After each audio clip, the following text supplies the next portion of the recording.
ఒక మైండ్ బద్దలైపోయే విషయం ఏంటంటే, ఒక పాకిస్తానీ పర్సన్ 70 ఏళ్ళ కెనడా ముసలామెను పెళ్లి చేసుకున్నాడు. అది చూసిన తర్వాత నాకు అది పెట్టింది పోస్ట్ చూస్తే నాకు అవ్వలేడు అర్థం కాలేదు.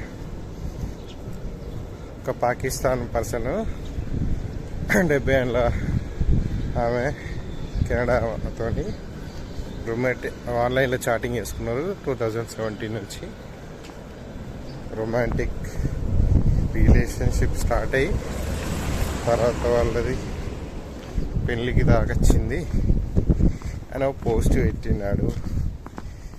అది చూసేసరికి నాకు నవ్వనే వాడు అర్థం కదా, ఏం పోస్టులు అయ్యా ఏంది ఇది అని.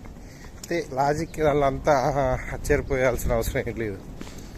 ఎందుకంటే వాడికి అక్కడి సిటిజన్షిప్ కావాలి. సో సిటిజన్షిప్ కావాలంటే నువ్వు అక్కడి పర్సన్ అయితే నీకు అవుతుంది. లేదు అంటే ఇంకో మెథడ్లో అవుతుంది. అక్కడ ఉన్న పర్సన్ని నువ్వు చేసుకుంటే, ఎవరైతే కెనడా పర్సన్ ఉందో అక్కడ ఉన్న వాళ్ళని చేసుకుంటే అతనికి సిటిజన్షిప్ వస్తుంది. సో దానివల్ల నీకు అఫీషియల్గా నువ్వు కెనడా పర్సన్ అయిపోతుంది. సో నీకు లోకల్ వాళ్ళకి ఇలా బెనిఫిట్స్ ఉంటాయా, నీకు కూడా అంతే బెనిఫిట్స్ ఉంటాయి అన్నట్టు. సో అది మ్యాటర్. చాలామంది అదే చేస్తారు. లైక్ దిక్కు దొరకకపోతే అదే పోలా అని, వానికి సేమ్ ఏజ్ అమ్మాయి దొరకాలంటే వాళ్ళు యాక్సెప్ట్ చేయాలి, అది ఇది చాలా ఉంటాయి. సో ఎక్కడైనా అంతే కదా, వానికి ఏంది మంచి. ఇప్పుడు వాళ్ళు వేరే వాని కంట్రీలో వానికి అంత సాలరీస్ ఉండవు. ఆ కంట్రీలో వానికి బేసిక్ అనేది చాలా ఎక్కువ ఉంటుంది, చాలా ప్రయారిటీస్ ఉంటాయి. సమ్ ఇయర్స్కి ఇంత పెన్షన్ ఇంకేంటిదా అనేది చాలా ఉంటాయి.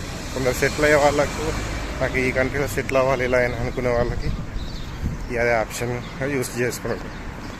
నాకు అది చూసేసరికి షాక్ అయినా, అరే ఈ పోస్ట్లు పెడుతున్నారు ఆయన అనుకున్నా. ఒక పేజ్ ఉందన్నట్టు సౌదీది, దానిలో ఒకటి మేము వచ్చింది చూసిన. ఒక పాకిస్తాన్ అతను 70 ఏళ్ళ ఇలా వేసి పెళ్ళి వేసుకున్నాడు. కెనడా అంటే ఊరి నాయన ఏం మాట్లాడుతున్నావు ఈ పోస్ట్ రానుకొని చూసిన. అవి వచ్చిన తర్వాత కరెక్టే, కొన్నిటికి ఉంటాయి. వాళ్ళు ఏం చేస్తారో మరి, చాలా కష్టపడి ఇది చేసి అది చేసి. ఏముంది అక్కడ కెనడాలంట, ఒక పర్సన్ పోయినాను మాకు తెలిసిన, ఇక్కడ పనిచేసి ఆయనకి కెనడా వెళ్ళిపోయాను. కెనడాలో ఏంటంటే సేమ్ ఇంటికాడ లెక్కనే, సేమ్ నువ్వు రూమ్ తీసుకో, వర్క్ చేయాలంటే బయట సేమ్ మన ఇంటికాడ ఎట్లా వర్క్ చేసుకుంటాం. ఏదైనా పని వస్తే ఇక్కడ పని ఉంది అంటే పోయి పని చేసుకుంటే డబ్బులు ఇస్తారు, అది చేస్తారు. సేమ్ అంతే. సో అది చేసినప్పుడు ఏంది, నీకు డబ్బు పేమెంట్ అన్న వాళ్ళు హ్యాండ్ క్యాష్ చేయరు. సో డైరెక్ట్ పేమెంట్ ఇస్తారు. వాడు ఎంత చిన్న పని అయినా, ఎంత పెద్ద పని అయినా, 10 రూపాయల పైన, 20 రూపాయల పైన, 100 రూపాయల పైన, 1,00,000 రూపాయల పని అయినా డైరెక్ట్ అకౌంట్కి పేమెంట్ చేస్తారు. అకౌంట్ పేమెంట్ చేసినప్పుడే అకౌంట్లో పడుతుంది. నువ్వు అకౌంట్ నుంచి తీయాలి అంటే నువ్వు ఇంటికి పంపించాలి.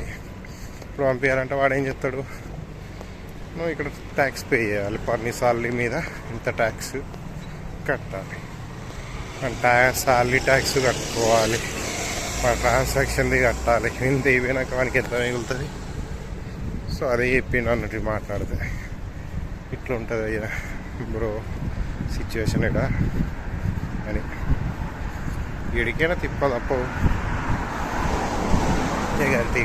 అట్లా ఉన్నాక ఇంకో ఉన్నోళ్ళు వేటాడు ఏం చేస్తాడు, అదే చేస్తాడు అంతే మరి.